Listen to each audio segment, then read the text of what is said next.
All right, so on the previous video, I showed you guys how to mark these screw locations on the bottom of the base to attach the top of our mantle clock to our base. So what we're going to do next is we're going to be putting the top section over top of the base, and then we're going to try to get this as even as we can, or at least fairly close, by making sure we have a consistent reveal here. So the reveal on the front should be equal to the reveal on the back. The reveal on one end should be the same as the reveal on the other end.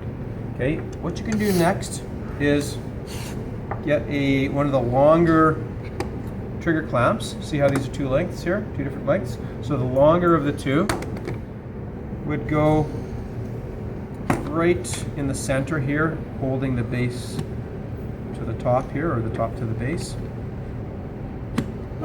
Okay, now this is probably going to move a little bit, okay, when you're putting this on. So just put very light pressure on, and then you can, just like this, you can kind of move this back and forth, side to side, until, again, these spaces for the reveal are the same all the way around. Okay? Once you're happy with the way they look, then you can press or squeeze the clamp really tight with both hands. Okay, and then make sure it hasn't moved. We're going to get one more clamp on.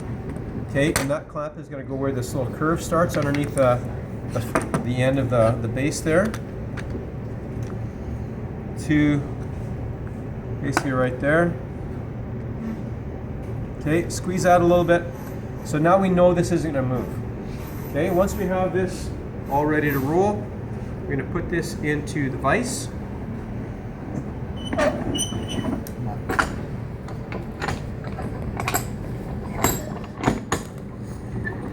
Okay, so the end with no clamps goes into the vise, so sometimes they click like that, so make sure you don't drop it on the floor.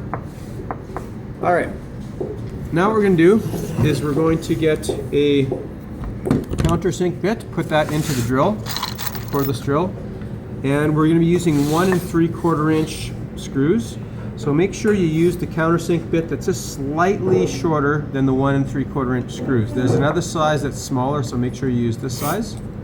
Okay, so we can turn this counterclockwise to loosen the keyless chuck, and then turn it clockwise to tighten the bit in there, and then just tighten it up like that.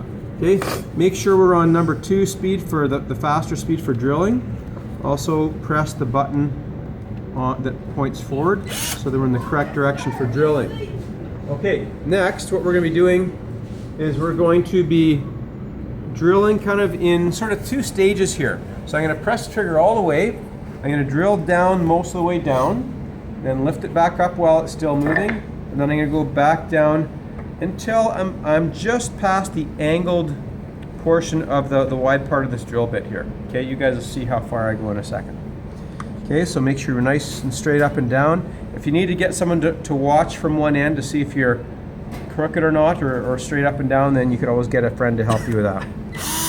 So, trigger's going all the way, go down part way, come back up, and then we can go down just to about that far. Okay, so there's a wide part of the hole so that the head of the screw will sit down slightly below the surface. Okay, so we do that again, part way down, come back out, and then down to there. Okay, and at that point we could put a couple of screws in if we wanted to. If you've done everything that you need to do on your other parts, like done all your sanding, any wood burning that you need to do, there's no pencil marks, and if you're putting it together for the final time, you could actually put the screws in. If not, you could just leave them out and you can go do your other side. Okay, these are partially done already, so I'll just finish this off. Okay, once those are done, you can take the clamps off. And at that point, if you still had some sanding to do or whatever, you can go and do your final palm sanding with a finishing sander on the top of here, on the top of your base, both sides of your top section. If you have any wood burning to do, you can do all that stuff at that point. Then later on, when you're ready to put it together for the final time, prior to putting your varnish or your finish on, what you can do is, oh, sorry, you know, one thing I forgot to mention though, a second ago, is what we should have done is picked our front or our best side of our base and our best side of the top section and mark those.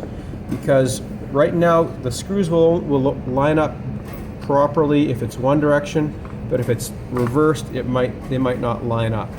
So it's a good idea to put a little F towards where the front part of the base is going to be. Also maybe a little F on the front part of the top section. And then when you're putting it together again later on, you make sure the F's or your fronts are both facing the same direction. Okay? Now, when we're putting our screws in, all we're going to do is get the 1 3/4 inch screws, start them in those holes just by kind of twisting them in by hand. Then, who had the red screwdriver? This one? Oh, I thought I grabbed the red screwdriver. There you go. Okay. So what we're going to do here is just spin those in until they're just sticking out by about 1/8 of an inch. Okay, so that's one way of doing it, and then you had the other one, right? Okay, so another way of doing that is putting our number 2 Robertson screw bit in there. Robertson is the square one. Number 2 is the size of the square. Okay, so we can put that in there like that, and you can spin that until it sticks out about 1/8 of an inch.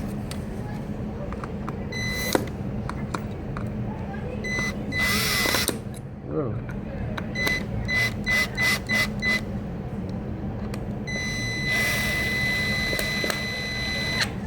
Okay, so once those are sticking out a little bit, what we could do is we can take our base, put it up, or sorry, our top, put it upside down in the vise. So now my F for front is over here. I'm going to make sure my F for front is also facing this same direction. Align these screws back up into the original hole so the screw tips go into the holes. And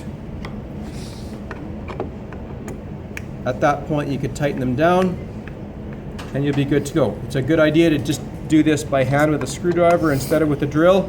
If you do it with a drill, it could go too far and you could end up, since this is such a soft wood pine, you can go right through and you can end up having a screw sticking out the top of your project. Okay, so just do them by hand, and after that you'll be all ready for varnish.